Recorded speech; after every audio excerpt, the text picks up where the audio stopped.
What's going on, guys? Welcome to another episode of Bro History. It's Henry Zamoda and Danny Abdel-Jabbar. What's up, my friend? Chilling, man, as per usual. How about yourself? I'm doing pretty good. As we were saying before, are all people this crazy? Like, are this politically radical, or is it just the people on the internet? I think it's just the people on the internet.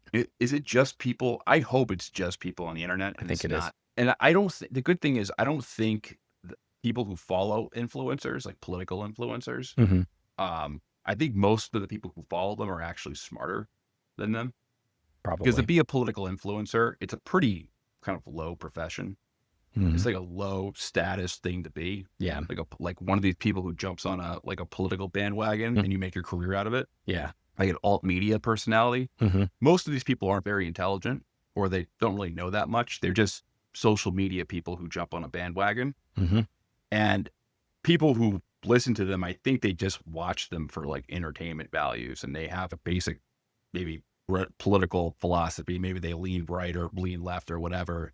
And they listen to these people just because they want to hear what they think back to them. Yeah. I guess maybe it's an effort to blow off steam or whatever. But if you look at the dialect online between the right and the left, both are really guilty of it. So I don't want to Yeah.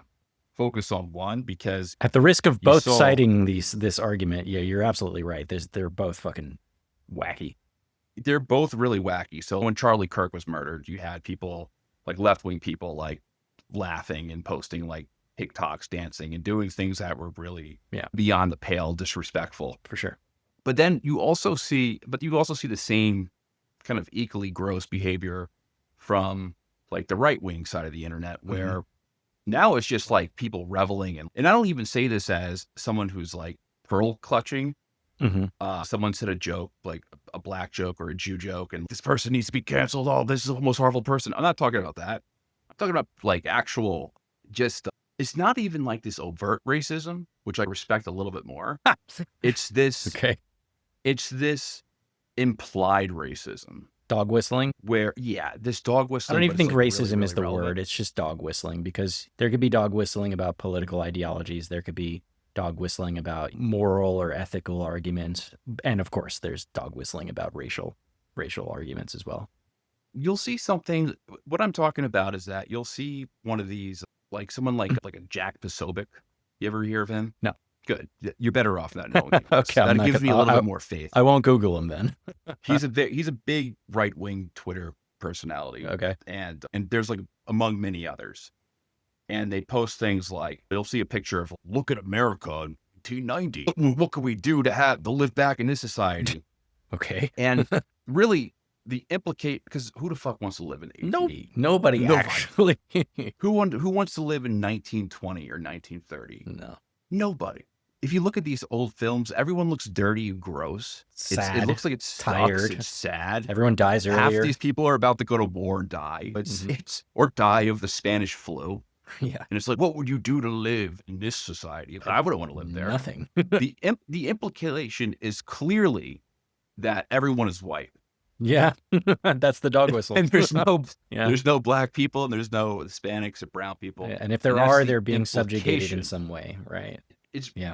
I respect the people who are like at least upfront with it, rather than being this like implied racism. Sneaky about it. Yeah. And the reason why I bring this up, because this leads up into the conversation that we're going to have about Venezuela. We did an episode, 2 weeks ago? Just before Christmas. We held it. We literally held it, and then I decided to release it in parts, and I couldn't have timed it better, apparently. We did this episode, and we kind of expecting this to happen.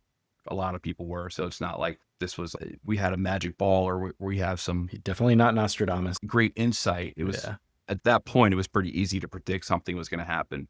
But just like the crude nature of, we're taking their shit. We're taking their shit.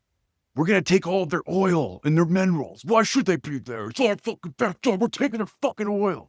Fuck you, Europe. Fuck you. And Greenland, you're next. Greenland, you're fucking next. Yeah. And I think maybe when I was like 20, when I was younger, maybe I would have found appeal with that sort of aggression. But now I don't. Now I just think it's like petty and just extremely unsophisticated. It makes me think of the proles from 1984. What do you mean? In 1984, you had like your elite who've been massively propagandized, but then there's the proles who The don't really proletariat? actually require. Yeah, they don't really require any. They don't really require any type of indoctrination because naturally they're just like slaves and they're just like they give into their emotion and they respond to just very crude patriotism or crude nationalism. That's one of the lines from O'Neill. Was it O'Neill? The main bad guy in 1984 is that all they need is crude patriotism and that's what gets them in line. And I think in a lot of levels, at least like the influencer realm of the American right very much reflects that. Yeah. There's like the 2 minutes of hate every day. They have 2 minutes of hate propaganda where they just like yell at Emmanuel Goldstein. Yeah. They just like show pictures of Emmanuel Goldstein and everyone just yells at them. And then they have hate week where they literally are just like, it's just like a very nationalistic parade and they're like changing who the enemy is of Oceania, like during the actual parade, and there's no response as long as they have like their pleasures, like they're gambling and they're porn and all that, then they're completely aligned with the system. And then Winston, who's coming with this revelation, he's the main character who is discovering all the propaganda that he's in. He believes that the proles can easily take over the elite and bring real change to the system. And at the end, he realizes that, O'Neill just laughs at him. You really thought that you could change things with the proles? Like all they need is just crude patriotism. But that's like the end of this. That's like the thesis of the thing is that there's no changing the system. But I just find the discourse very similar, especially when it comes to the American right. It's very easy to respond to crude patriotism. Now, I want to talk about Venezuela. What are your thoughts initially of what went down? I'm a bit of a lefty, so the first thing I thought was, is that legal? And then the next thing I thought, and I'm not proud of this reaction, but I had a reaction that was like, wow, that was pretty cool. Yeah. How they went in and got him and then nobody died and they did it in 45 minutes. And then immediately I'm like, nobody on our side. Yeah. And I immediately went and looked it up and I'm trying to see like, how the fuck did they do that? Because I had done a bunch of research before. It was in the episode about they've got all this hardware on the floor from the Russians and drones and anti-air weapons, things like that. And I'm like, damn, they folded. But then I went back to it and I'm like, all right, how do I actually feel about this? I found out, learned some things about the legal precedents, and hopefully we can talk a little bit about that as well. But just generally speaking, I had a bit of a coming to Jesus moment. Why is this the route to go? Or why shouldn't we have done this? And I've just been in that little spiral. Generally speaking, I don't think that we should have done this. I think that this is wrong, morally, ethically, potentially legally. But I am interested to have the conversation about it. I'm not totally closed to some of the ideas, but I want to inspect the ideas that might not have been my initial ones and really see if there's anything there. Or is this all just, as you said, just this crude nationalism that we're being spewed? And I think there's a lot of that happening, but I'm excited to have the conversation. Yeah. That's my feedback from just like the discourse. I'm more in. Yeah. Because I'm not a lefty and not a sympathizer of the Maduro regime at all. Neither am I. My thoughts are just like, you're right. It was cool. It is a cool story. And just I think maybe that's like the allure of it, because it was cool that Delta Force came and just snatched this guy and then bring him back within a day with his wife. It's like a kind of a badass story, but it just seems a little overboard, to be completely honest. Yeah. And what really kills it for me, what makes me just have kind of the feeling of uneasiness is the charges on him. Yeah. So same.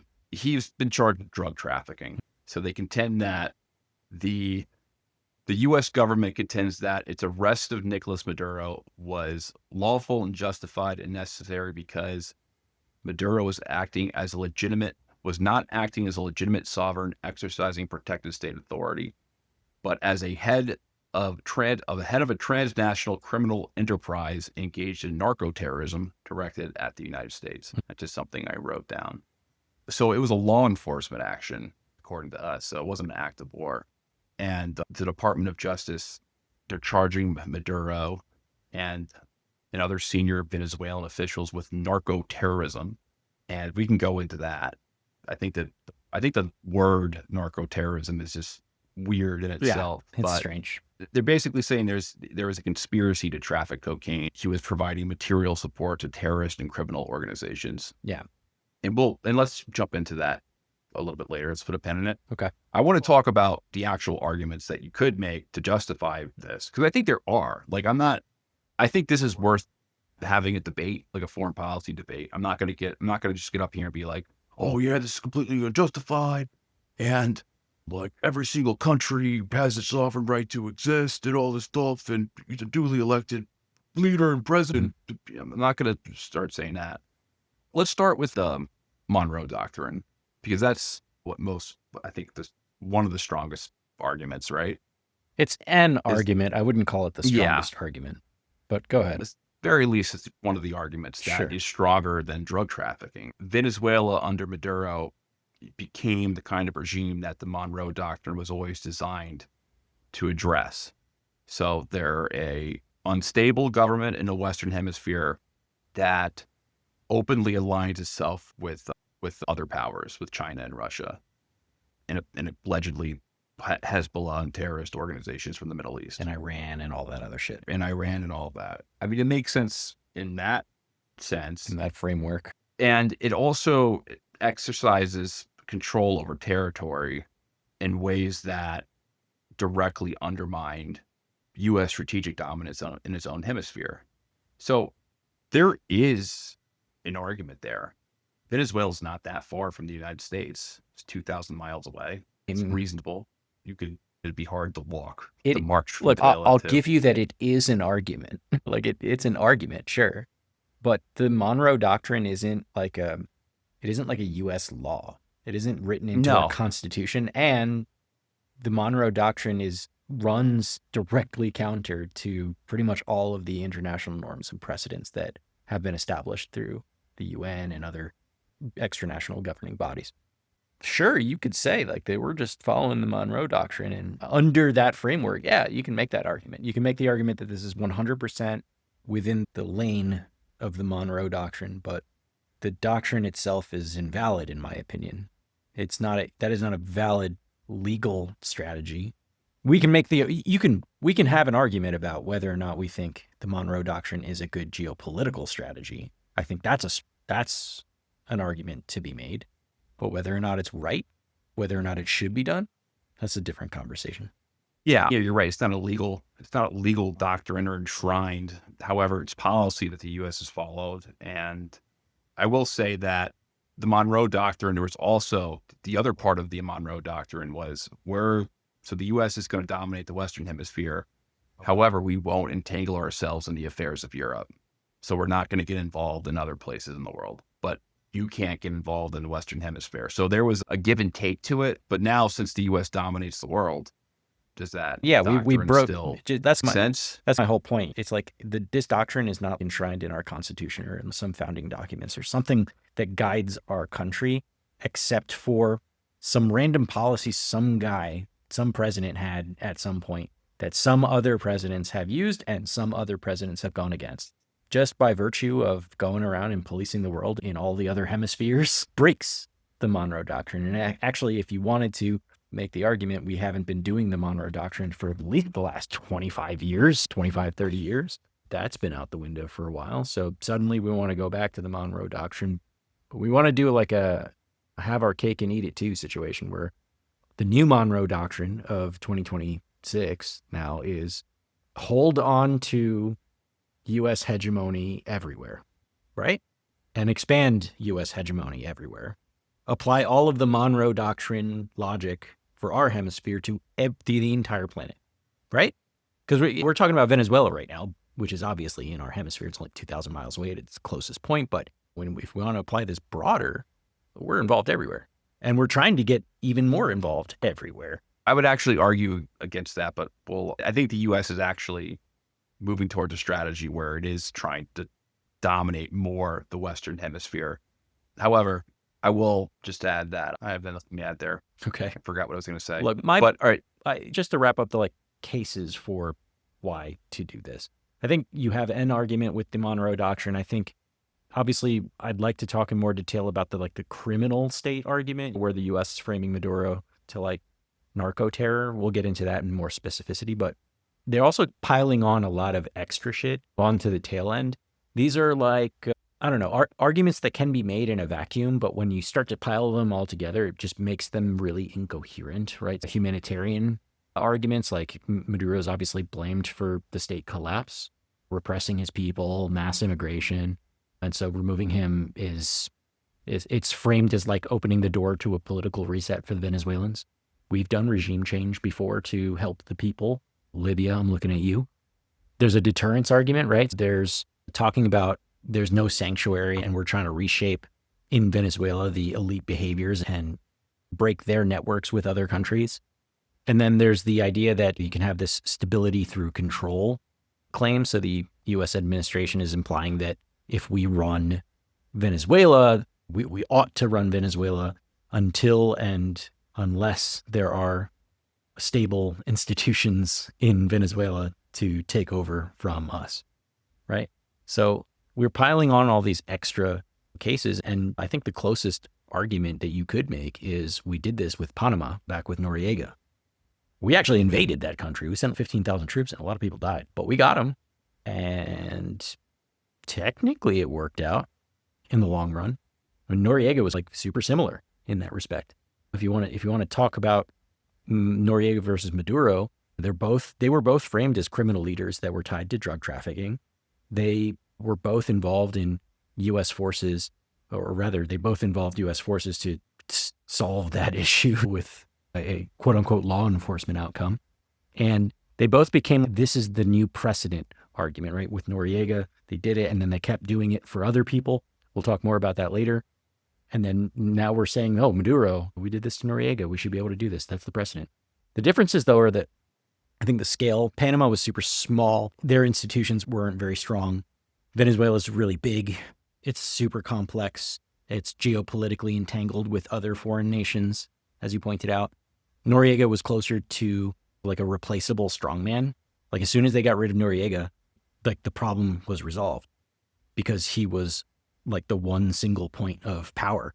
Whereas Maduro kind of sits on top of a much deeper party system, ecosystem. So just removing him, you've got the VP, what was her name? Delcy something Rodriguez. She's maybe playing ball, but probably isn't also. I'm getting mixed signals from her as of today. Yeah. You know what I mean? So she's speaking from both sides of her mouth. Yeah, exactly. So it's not really done. And all of his generals, I think there's 2,000 generals that he appointed. Many of them are still in that party system. So getting rid of Maduro really didn't fix the problem.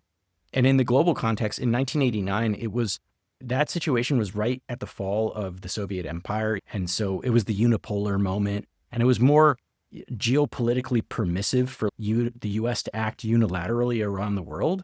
But in 2026, we're in more of a multipolar and legally contested area, right? And people aren't just like saying, okay, US, go and do your thing. Like we don't have popular support to just do whatever the fuck we want anymore. And then finally, the post-capture plan in the Maduro case, it's explicitly tied to we're gonna run the country and we're gonna govern the oil. Whereas in the Noriega case, we were just like, oh, we don't need this guy. In the Noriega case, we were like, we're just going to get this guy, get rid of him. And then after that, we turned over the Panama Canal to Panama instead of keeping it. And we let them have elections. And then they went off on their own shit. And now they're pretty good allies of ours. You know what's interesting is that the opposition leader, the lady who won the Nobel Peace Prize, Maria Machado. Yeah. So they basically outright said, like you would expect, okay, this is going to be the person that they're going to install as the president. They sidelined her. Don't plan on doing that at all. Yeah, they totally threw her under the bus. They straight out said, she doesn't have any respect in the country. She's not going to work out. Yeah. They were not impressed by her. Apparently, they like the VP. What's her name? Delcy Rodriguez, I'm pretty sure it is. Delcy Rodriguez. Like her because apparently she's like a skilled technocrat or she's somewhat competent. And She's a popular figure. She became a popular figure during COVID. She was like one of the point people on COVID, and she built up a lot of trust among the country. So she has some credibility where I think that they want to work with her. But again, she said she's speaking, and she's saying things publicly that kind of to keep the country at bay. But she seems like she's playing ball. A lot of people are playing ball within the Venezuelan government. That's how this was able to happen. So in some ways, it was an internal coup. And then there's all this stuff, and I don't really know. This is beyond my knowledge or my knowledge on the region, but a lot of people, I've read this where Maduro, a lot of people internally saw Maduro as like a Cuban puppet. So it was a way for some factions of the government to get rid of Cuban influence because he was working on behalf of Cuba. I just don't buy that. I couldn't tell you if that's true or not true. I mean, just like gut check to it. Gut checking this, right? I don't know shit about this. This is the first time I'm hearing about this theory, but literally, what is the geopolitical power of Cuba? And what is the geopolitical power of Venezuela? And I'm not talking about, Venezuela is bigger in population and in country size and in resources. It's not just that, right? Because obviously there are geopolitical actors like the state of Israel who are outsizedly geopolitically powerful relative to the size of their state and the population of their people. Not talking about that. I'm talking about actual, real geopolitical power. How much does Cuba hold? How the fuck and why the fuck would that make any sense? That Cuba is somehow puppeteering a much larger, much more powerful country. For what reason and how? I'm sure there could be an argument here, but I'm going to chalk this up to this is a administration talking point that has leached its way into whatever media you read that through, because Marco's already talking about like Cuba's in trouble. I just saw him on some fucking news interview and he literally said that. He was like, oh yeah, they're in trouble. They're next. So yeah, and we already know that Marco's got a hard on for these socialist countries in Latin America. I am pretty sure that what you are saying is coming direct. That's the dog whistle coming directly from that to set up the case for, we got Maduro, but that wasn't enough. The real boogeymen, the people pulling the strings, that's Castro. Yeah, he's the guy. He's the guy we need to get in Cuba. Yeah. Fuck out of here with that shit. It doesn't make any sense. I don't know. That's just something I heard through the grapevine. I hear you. It could be completely bullshit, or maybe there is something to it. They do have a relationship with each other. It's not unheard of that a smaller country has outsized influence in a larger country. Yeah, I pointed out. I've never heard of that. That's never heard of that before. Maybe, but yeah, to go to Rubio, it certainly seems that if he didn't have this power, because he's a very powerful person. Yeah. He's one of the most powerful people in the world. He's much more powerful than Blinken.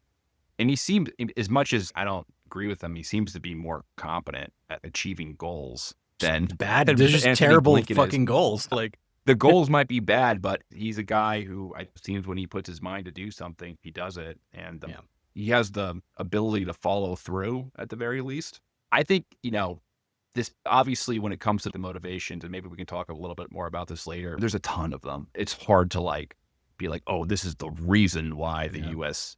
went ahead and removed Maduro because of oil or because of Epstein files, distraction. I'm sure that all those things play into it, but I feel like without Rubio at the helm of Secretary of State and being National Security Advisor, I don't think this happens, because he sees himself as some kind of. Let's not forget some of the other players there too. Stephen Miller. I think Stephen Miller's a really big reason for this as well. No, I don't think Stephen Miller's not. He's just like a talker. He doesn't do anything. I don't know, man. He's just a guy who throws himself in a lot of this shit. He's been silently in the shadows for all the major plays of this first year of the second Trump administration. I disagree. Stephen Miller is. And maybe we can save this because we'll go off the rails, but he's more of a publicity guy. He jumps in front of issues and pretends like he's doing stuff, but he doesn't really do much. Okay. He's just like a media guy. All right. We'll table that one.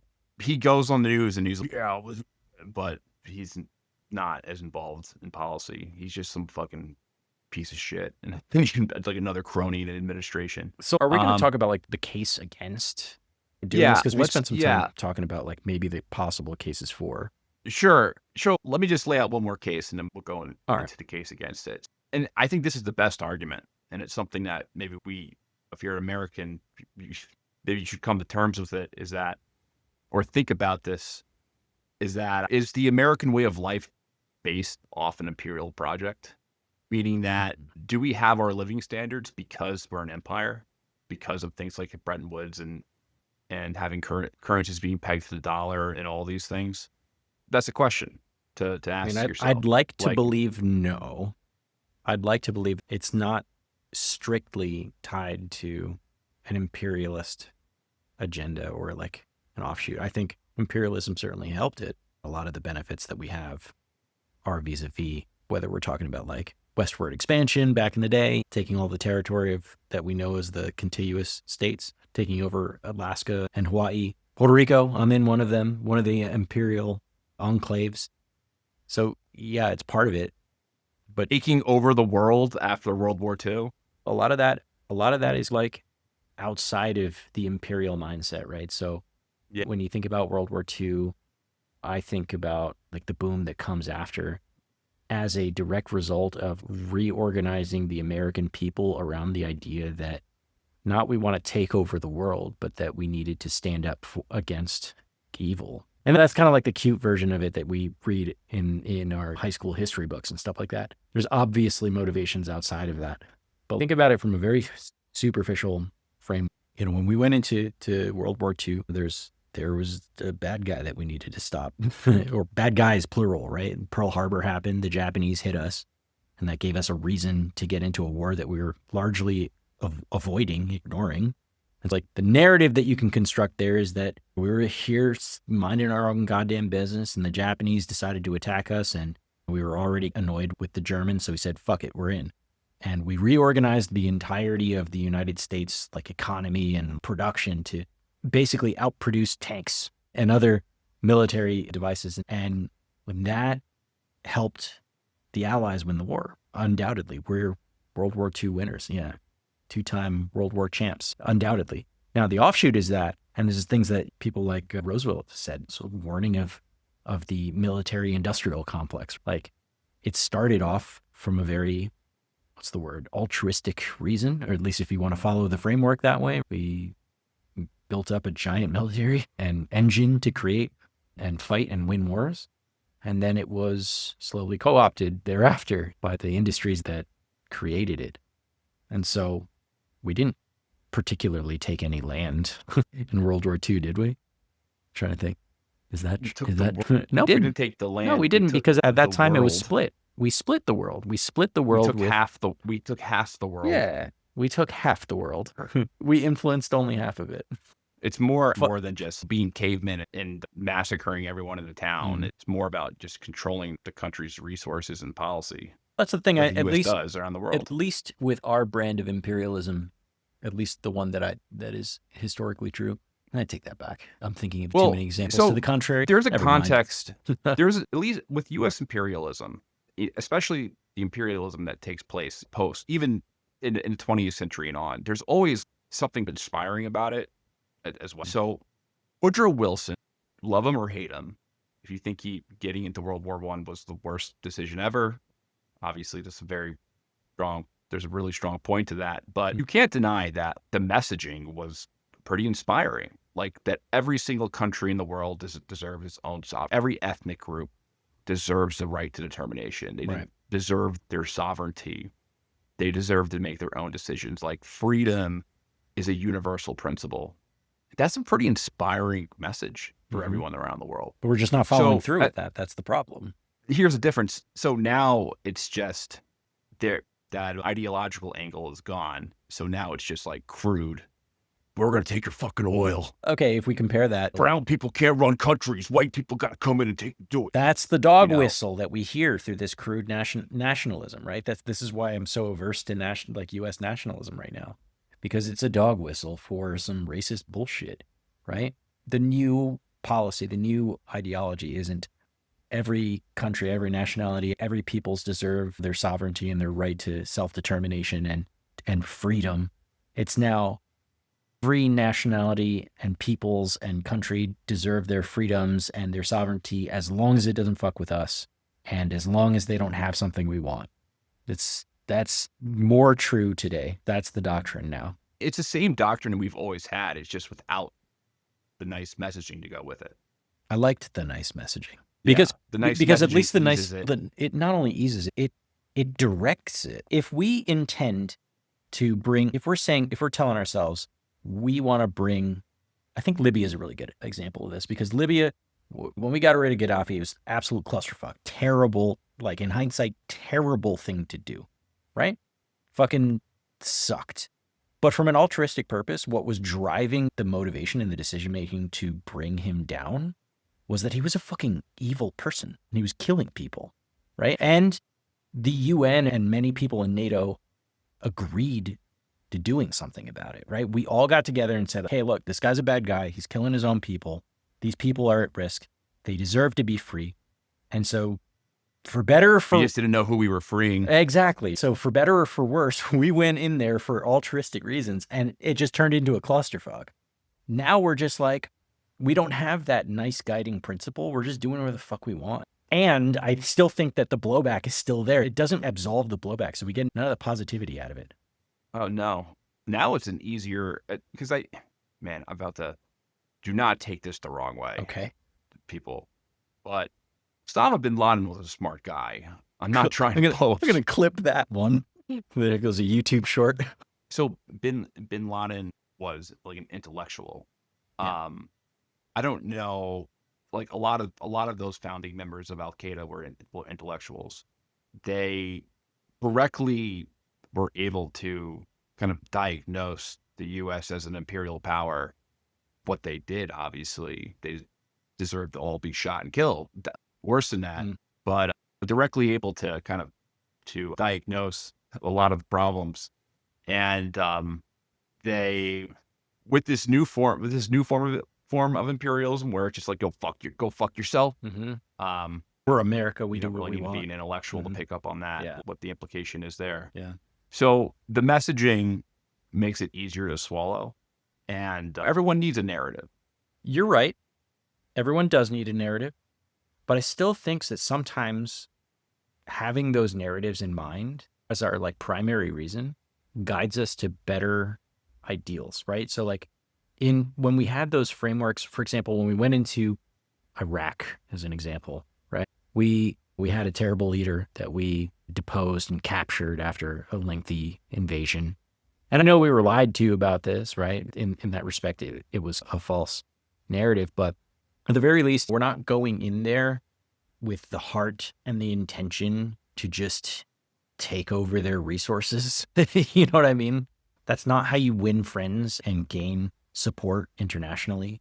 Certainly not a great way to win support from the American people either, because in this polarizing time, it depends on, if Trump is saying it, then all the left is going to hate it. And if some leftist is saying it, then all the right is going to hate it. Having that narrative, it forces you to play within the confines of reason.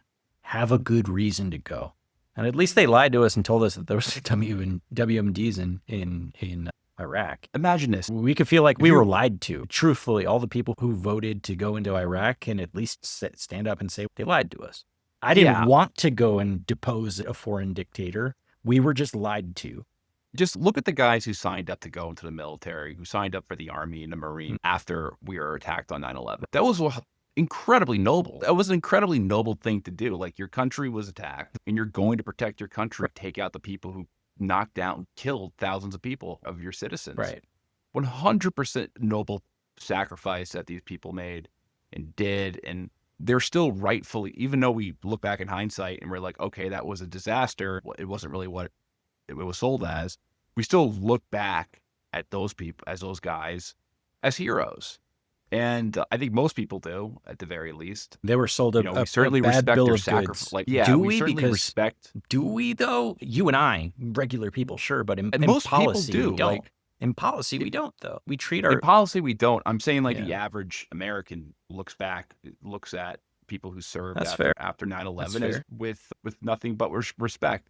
Now, imagine you find yourself like what I was reading this article in the New York Times where that shit could have gone terribly wrong in Venezuela. Imagine if you fucking died or your son died in Venezuela, like Trying to arrest Maduro.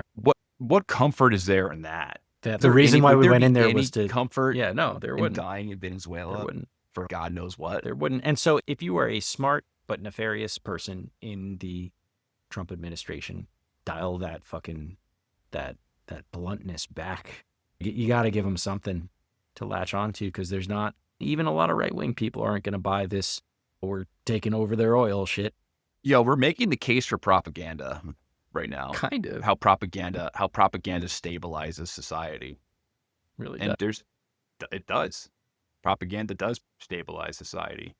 Unfortunately. But let's talk about all right, so the case against toppling Maduro. Okay. And we'll go through some of the bullet points you wrote. All right. Sovereignty, international law. Obviously, you can't just international law. Seriously, you can't just go and capture a sitting head of state via force without some kind of UN authorization, without NATO support, without just fucking anyone to say, yeah, you know what?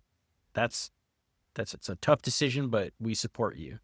You can't. What are you, some sort of homo? International law? Then what the fuck is the point of the UN? What the fuck is the point of NATO? What is the point of all of this? I'd like to believe that there is a greater point and that it serves a greater good. And if I'm wrong, then I'm wrong. But I agree. So years ago, I was just like, international law is stupid. Mm-hmm. The U.S. doesn't play by it. There's really no point. Like obviously Russia doesn't play by it. All that matters is power. So if you're a powerful country, you do what the fuck you want. Now that I think about it more, I do think it matters because they provide credibility. I don't think if a country just invades country after country and just doesn't give a fuck and displays this like crude chauvinism, then I just don't see that being, and I'm not even saying in a moral way. I'm just saying like in a sustainable way. Like logistically, you can't sustain that. Yeah. Like how long can that last before everyone hates you? I don't think it can last that long if you go on some kind of like orgy of invading countries and just stealing their natural resources. So the point in removing heads of states which seem like, at least the cases that are being laid out are very arbitrary sounding. So I agree. I think organizations like the UN, like they serve a purpose because they're places where you can resolve conflicts, and there needs to be like some set of guidelines. The argument is if we didn't have international law and all this stuff, then we'd be back to where we were in the early 20th century, where when we had wars, millions and millions of people died, which we don't have anymore, and hopefully we don't have again. We have lots of wars, there's lots of conflicts, lots of battles and things like that, but the scale of them is not even close to the great wars that we've had in the past. Not even close. And now that we are, much of the world's powers are nuclear capable now. We can destroy there are many countries on this planet that can destroy the planet many times over with their nuclear arsenals. It's not a good idea. It's not sustainable, as you pointed out. It's not sustainable to ignore so flippantly the set of very reasonable ground rules that we've associated to these international laws and conventions. It's just not, because let's take this to its logical conclusion for a moment. Let's say the U.S., we're being very blunt about it. We're saying we're going to take over Venezuela. Trump literally said, we're going to run the country. It's not even a dog whistle anymore. He just literally said it. Let's take him at his word and we run the country. Let's say we do so indefinitely, forever, right? Because we just want to take their resources, because we need the rare earth minerals, because we need the oil, and because we want to make sure that Russia and China don't get a foothold in our neighborhood. Cool. What happens next? Okay, let's take Marco Rubio on his word. Maybe we go after Cuba too. We might as well. They're super close to us, right? Like, they're as close as you can get without touching us. Cool, we take over that. We take over Cuba. Cuba's not a hard target. Cuba doesn't have the types of weapons that would be able to accurately defend themselves, and we could probably take them over quickly. Let's say we keep going. Let's say Greenland, right? We really wanted Greenland. Let's say we literally bully the shit out of Denmark and say, yo, you got to give us this, and you're not gonna do a damn thing about it because we are the United States of America. So either you play ball or we're gonna fucking kick your ass. There's no two ways about it. And we take Greenland. And then now we've got all of these resources, all of these territories. Maybe at some point we do some CIA operations or whatever we need to do, non-military, because I don't think we'd be able to have a very good fight with Canada. But let's say we topple Canada, we install a puppet dictator there, or we get somebody to agree to becoming the 51st state, as he said. Right now we're just consuming all of this hemisphere. Do you think that our adversaries are just going to sit around and be like, okay, that's cool, right? What's that going to turn into? China takes Taiwan immediately, right? India takes Bangladesh, yeah. Russia, maybe Russia and China duke it out for the territory that they have issues with. China basically will take over all of Southeast Asia. They're going to do it, right? And we would have no reasonable means to stop them if they wanted to. What we're going to turn this into is like a world with like continental countries rather than just individual countries. Because super states. Right, giant super states. And maybe that's a positive thing in hindsight. I don't know. 1 billion Americans. But the thing, you ever hear about that? Yeah, that'd be crazy. No, that's a real theory. People, there's a lot of people who say we need 1 billion Americans. Well, putting that aside, if we're going to rival China in the long term, we need 1 billion people. Like I said, putting that aside, that is like the best case scenario of us taking that to its logical conclusion, skirting international law and just doing whatever the fuck we want because we're powerful, because we're not the only powerful ones. There are many other people that are powerful, and there are many more people that are just powerful enough not to fuck with, namely like North Korea. Like, we're not going to intentionally fuck with North Korea because technically they have nuclear weapons, right? We're not going to get ourselves into that quagmire. There's a reason why the U.S. is going after these soft targets, is because they're soft targets, right? We're not going and abducting fucking Bibi Netanyahu for war crimes, right? We're not going and abducting Putin while he's in our own country for a summit in Alaska for war crimes. We're not doing that because we don't want to fuck with the other major powers. So the logical conclusion to this is that we all just make these super states. And then what, right? After we've all this is a game of Risk. After we've all gobbled up our respective hemispheres of influence, will we just live happily ever after from there on? No, you don't. Once that bloodlust starts, you don't stop. Like, it's going to lead to a fantastically large war. That's like the lead up to World War I, where everyone was carving up Africa and playing like imperialist, in that continent. It will lead to a devastatingly terrible war. You're just describing like the geopolitical plot in 1984, and I bring it up because we were talking about that earlier. Yep. There's 3 countries in 1984, and the U.S. Basically the Western Hemisphere is one super state with the United Kingdom, and then Eurasia is just all of Europe and Russia, and then there's East Asia, which is East Asia, and yeah, the world could certainly look like that. Yeah, if everyone plays along. But that's the thing. Yeah. Everyone's not going to play along in that story. You think that we're just going to be cool with China taking over Taiwan? Hell no. We need their fucking semiconductors. We're not going to just stop and just let them do that. Fucking even Japan is rearming right now for exactly that reason. Do you think that's going to happen? No. And then what are we going to say? No, China, you can't take over Taiwan. That's against international law. What the fuck? Yeah. What our planners would do is that they would obviously back and arm Taiwan, wouldn't probably get militarily involved, and let it play out in hopes that weakens China in the long run. That would be our plan. They would probably eventually succeed after taking a pretty bad bloody nose, but then they would integrate Taiwan into China, sadly enough.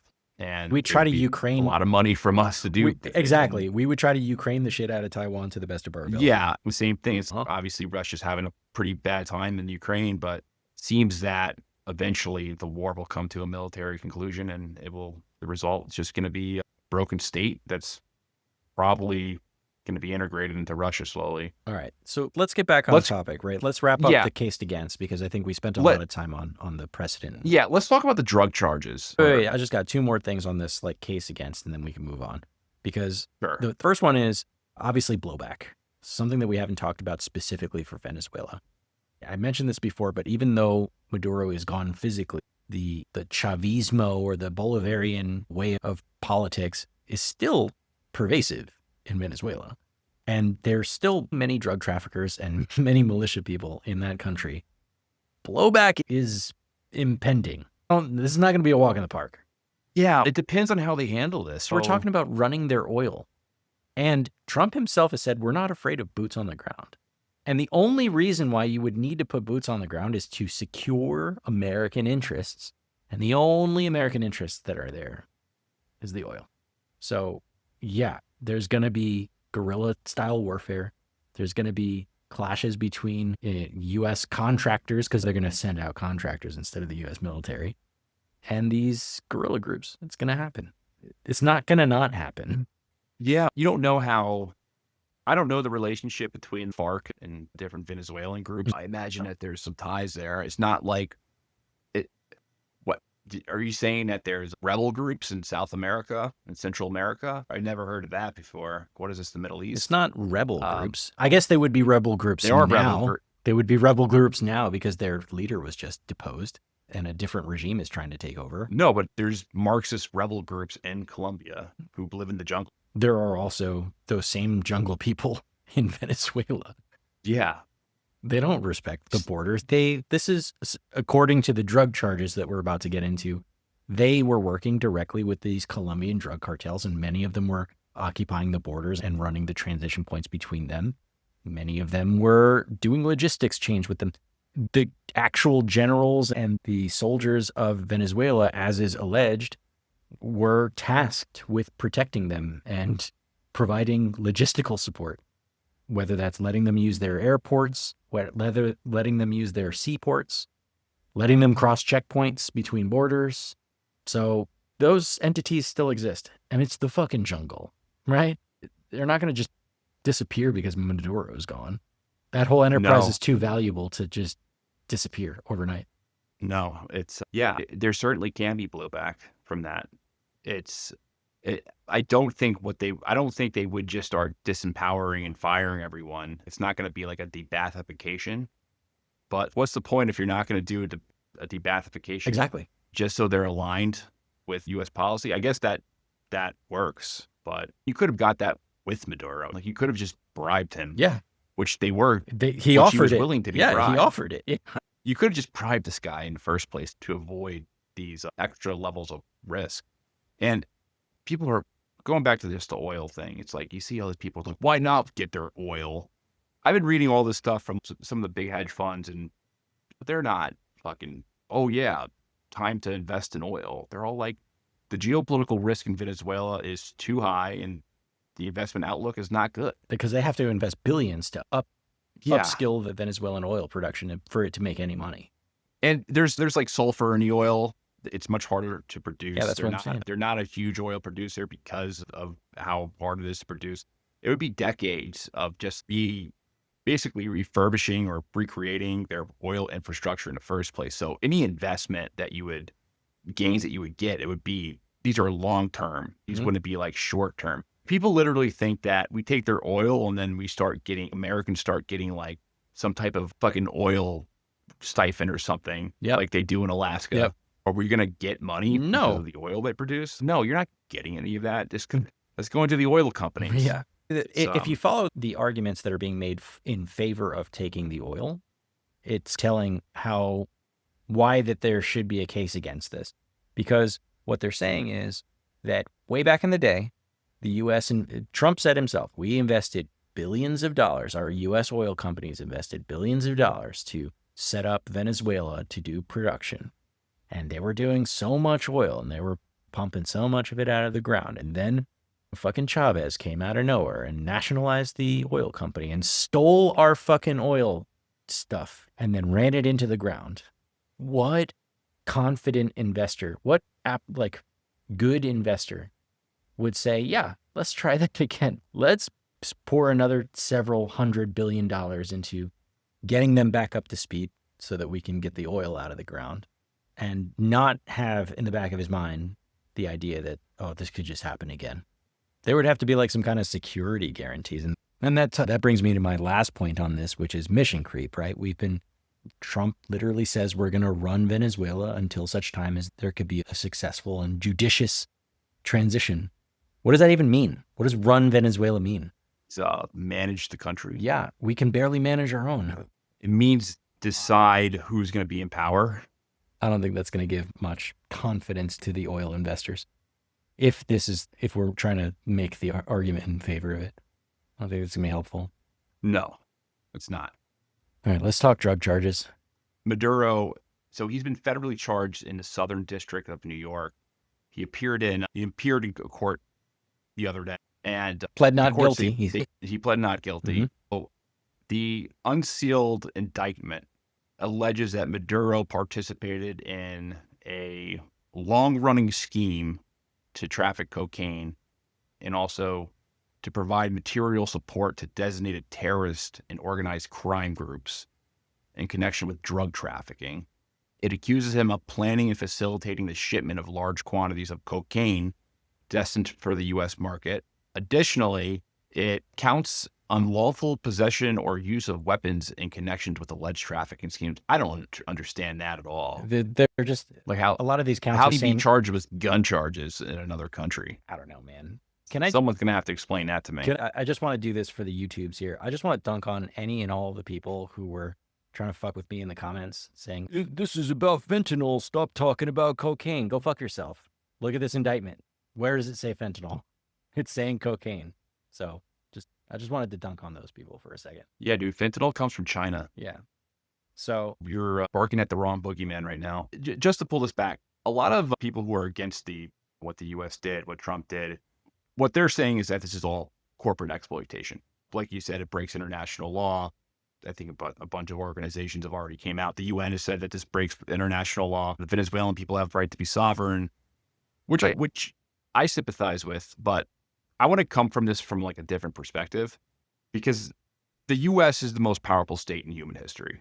Of course, the U.S. is going to do what it wants on the global stage, whether that's moral or immoral. And if you do see the U.S. as an empire, or you believe that America has a right to flex to maintain a responsible global order, arresting Maduro on these claims just completely undermines U.S. credibility. And I know that Congress is useless, but this is one of those situations where I really wish there was some legitimacy that was attached to this. I wish that there was some sort of vote on this, at the very least. Some kind of there was an actual coherent attempt to sell this, because it just seems that, because if you want to make the case that that it's in America's strategic interest to have Maduro removed, just make that case. Yeah. And that case could be made if you just bring up the right, like there are arguments. Like I'm not completely saying, okay, like this was completely wrong. The U.S. has no interest. Like you can make the case that the U.S. has a right to do things in its own hemisphere. Just not the case that they made. I'm just coming just from the realist. Yeah. The realist perspective. You can come out and say Maduro has a relationship with China and Russia that threaten national security, and it's a priority for us to remove him from power. To proceed instead by dressing this geopolitical intervention in the language of narco-terrorism, it signals that the rules are not just instruments of governance, but they're post-hoc justifications for outcomes that have already been decided. So when bogus charges are used as a substitute for the strategic argument, the U.S. forfeits the credibility that allows its actions to be interpreted as rule enforcing rather than coercive. Yeah. It's like some corrupt LAPD officer who randomly arrests some homie from the projects and then just like plants crack on him. It just completely erodes our credibility, and it just makes the country seem like some sort of gangster state. Yeah, and not the cool gangster. So the charges, from my perspective, just seem embarrassing because we all know the drug charges are bullshit. Yeah. We know that the drug charges are bullshit because, to reiterate some of the drug charges, that he conspired over several years to traffic cocaine into the United States. The fucking Trump administration just recently pardoned the former president of Honduras, who was indicted, arrested, charged, sentenced, in jail for 45 years He was supposed to serve a 45-year term, of which he only served 4. And then we let him go. Literally let him go. He trafficked 400 tons of cocaine into the United States, utilizing the might of his country and his armed services to get it done. This bullshit. Like, I'm sorry, I'm speaking directly to the Trump supporters here.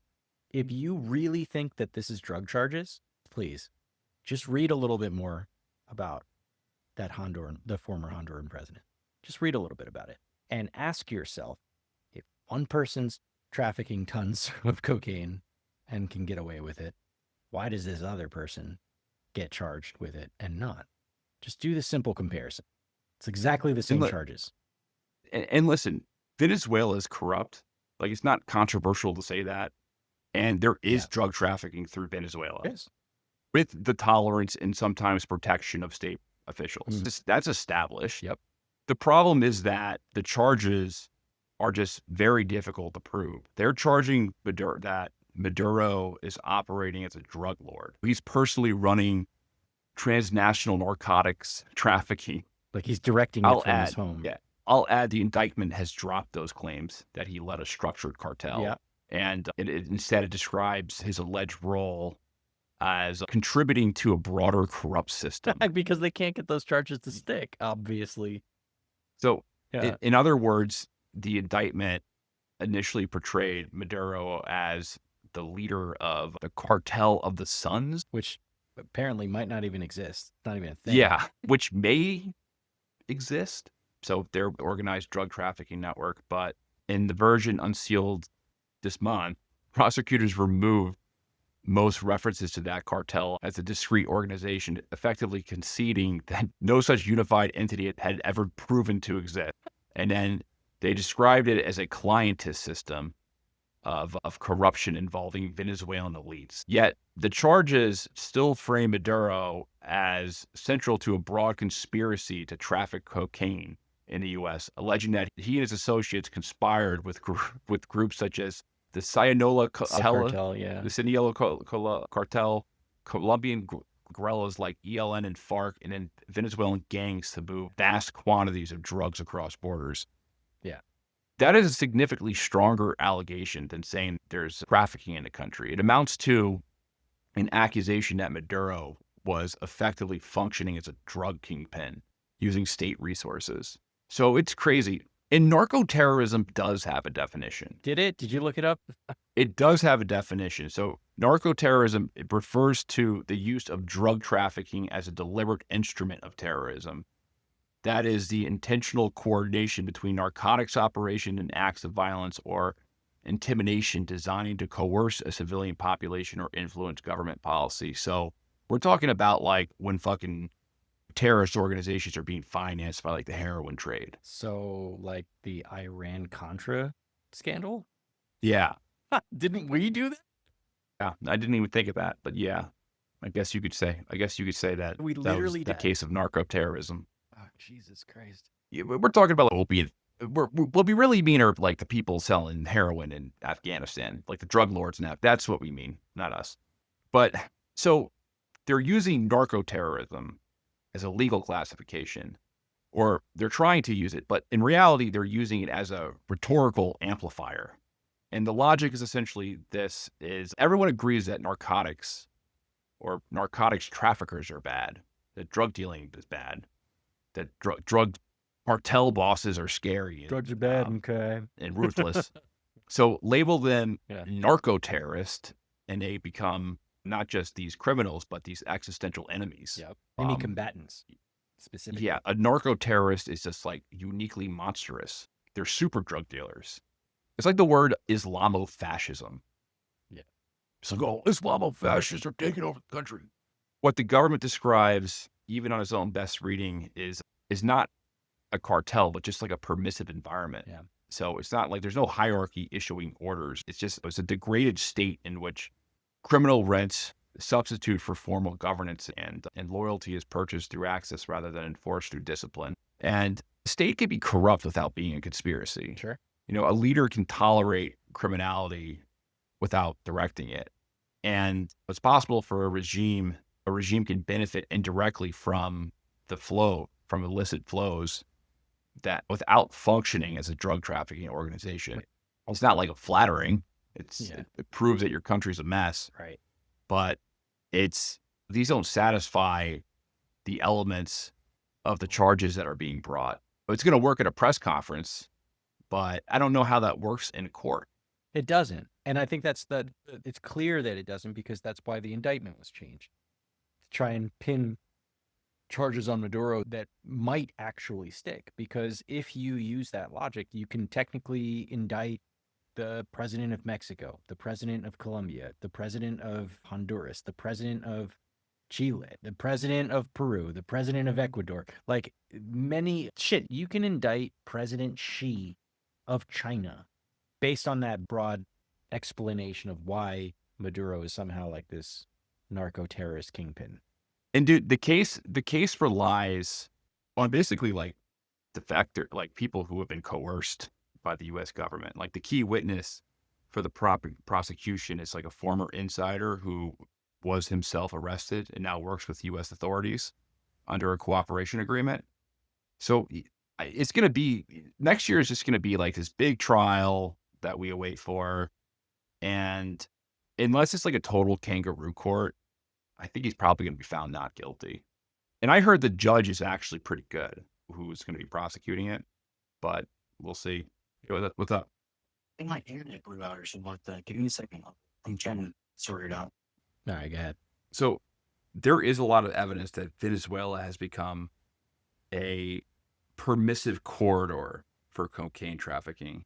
There's evidence that Colombian armed groups operate on Venezuelan territory. There's evidence that military officers and police officials have been paid to look the other way, to even provide protection or to even facilitate movement. But the evidence that, again, that Maduro is like directly shipping cocaine to the U.S. is just not there.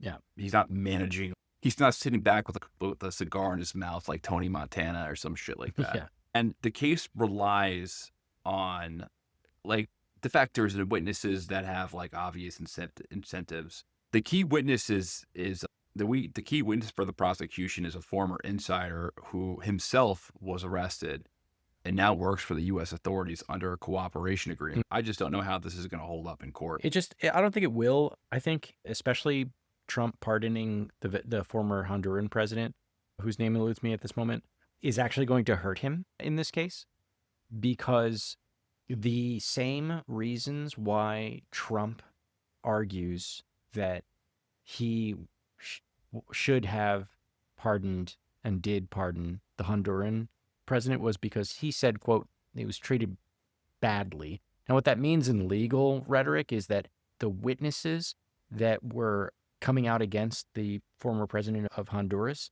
were exactly like this guy, the key witnesses for Maduro. Former insiders who themselves got pinched, people who were of the opposite political parties. And so Trump, in his assessment of the situation, said that he was treated unfairly and that he shouldn't have been indicted in the first place. And so he let him go, right? So I think this is like exactly the case that Maduro's legal team will pursue. Be like, the witnesses that you have are unreliable. They have motivations to say whatever they want to say to pin this on me, that they're cooperating with the United States, that they're, what's the word here? Conspiring or colluding with the United States. So I don't know that these witnesses are going to be particularly credible. Now, I guess this really depends on where they're tried and who's trying them, but this is in the Southern District of New York. So they're not necessarily, this is the same district that indicted Trump on 34 felony counts. They better get their story straight if they want to win that court case, because I think it'll be honestly funny if he gets let off. If they just let him, they can't pin him on it. Would it be before or after the midterms, the timeline? It'll be well after. Yeah, I know, after. Yeah. I think that's part of it. It's just like a midterm win. Yeah. To the base. But the polls I've seen is that most Americans disagree with what happened. So I don't know if this is going to have an impact at all on the midterms election. Because truth be told, man, by next week, this story is not going to be on the news. Like, it's going to be a forgotten thing. If you're following it, I do not see. Go ahead. Yeah, if you're following Yeah. it, but like how many people are going to follow this after next Yeah, week? that's a point. And also, Are we going to follow this after next week, dude? Like, maybe, I don't know. It depends on what I'm happens. going to be following this because it's interesting, but it's like next week. Today is January 7th. Right. Next week, there's, I don't want to say probably, but there's a possibility that Israel attacks Iran. And then we're beyond Once that. that happens, Yep. once that happens, this shit's going to be old news. And the new news that is now old news because of this Maduro shit was the Epstein file stuff. And the story before that was whatever, right? Like, our fucking news cycle moves so goddamn fast, and like we're just so shiny object squirreling over everything. You're right. I don't know that the voters are going to remember. But we'll see. Yeah, I don't think it's going to impact unless there is like some terrible disaster that follows this. That's like you can't keep out of the news. Yeah.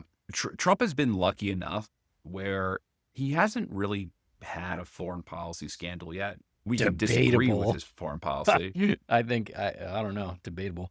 But all right, continue with that. I don't think so. I don't think so. Maybe if one slips my mind, could you name one that's like an actual foreign policy scandal where he's came out completely embarrassed?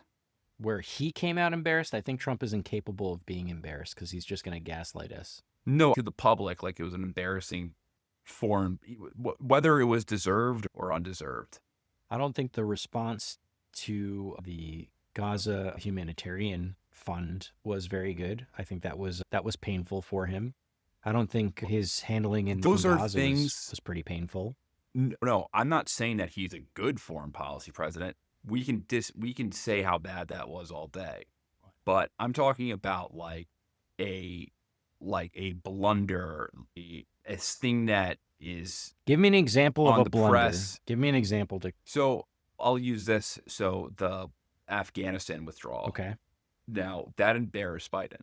Okay. But outside of embarrassed Biden, I can think of things that are embarrassing for Trump, but what makes the Afghanistan blunder a blunder, like in a technical? Just the optics of it. And I'm not trying to say. Okay, all of these things are subjective. The optics of him not releasing the Epstein files is bad. That's not necessarily foreign policy, but that is a bad scandal. And I'm saying in terms of like foreign policy, though, with Biden, I think you and I both agree that Biden he held the bag, like he held the hot potato. Sure. And when they withdrew, like that was what happened was gonna happen no matter what. As soon as they withdrew, What about you can make a case. What about Thailand, Cambodia's peace plan, and then that completely fell apart? Yeah, but nobody cares about that. I'm giving you examples of like his foreign policies that didn't shape out, like they were blunders. I'm not saying what didn't is shape. I'm not trying to say that all of his foreign policy decisions were good or there weren't big mistakes or even catastrophic consequences. I'm saying like optics around the public. With the Afghanistan withdrawal, there are people hanging from planes trying to escape. There hasn't been anything like that happen under the Trump presidency yet. You could say some like the military operations that he's engaged in. There hasn't been. There were some guys who got killed in Syria about a month ago, but I'm talking about just like embarrassing blunder. Obama had Benghazi, where the Republicans were able to hold his feet under the fire with that for a year. Biden had the Afghanistan withdrawal. Trump bombed Iran, but there really wasn't a consequence. He obviously supported Israel, and the humanitarian aid stuff is awful, but that has been that's been what U.S. policy has been doing, supporting Israel unconditionally. It's not anything new. Let's just say if that Delta Force mission went wrong, like it was a Bay of Pigs type thing, that would have been a huge embarrassment.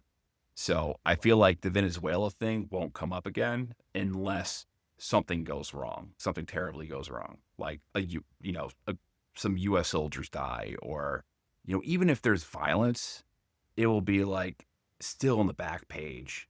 Unless there's like some catastrophic violence. Outside of the American servicemen lost in the Benghazi issue, a big part of why Benghazi was such a blunder for Obama was just because decapitating the dictator of Libya, Gaddafi, actually made it worse. It made the state of Libya worse than what it was before.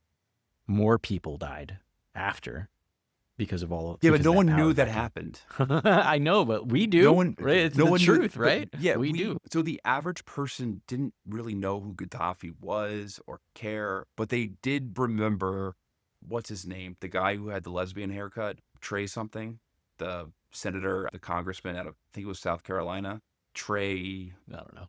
what the fuck was his name? Trey Young. He had like white hair. People remember his like hearings and all that and all of that. So I don't. I'm not. If you were watching Fox News, you did. There's been nothing like that yet. But if something like that did happen in Venezuela, then that's probably when the news would come up I again. don't wish anyone ill, even our dear president. But if they continue down this very open-ended path, I think it's just a matter of time before some bad shit happens.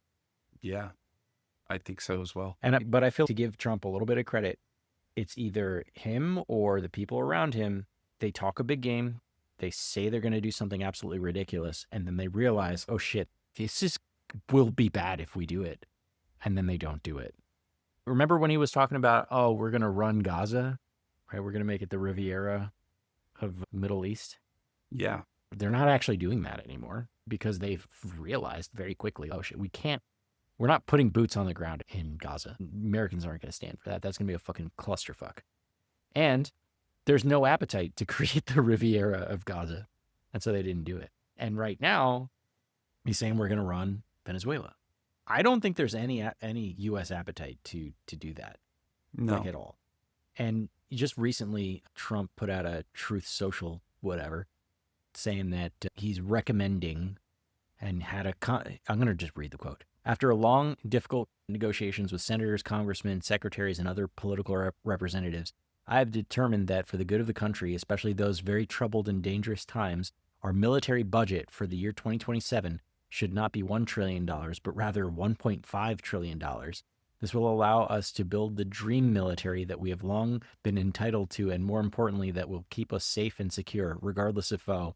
If it weren't for the tremendous numbers being produced by tariffs from other countries, many of which in the past has ripped off the United States at levels never seen before, I would say that the $1 trillion number, but because of tariffs and the tremendous income that they bring, amounts being generated that would have been unthinkable in the past, especially just 1 year ago during the sleepy Joe Biden administration, the worst president in the history of our country, !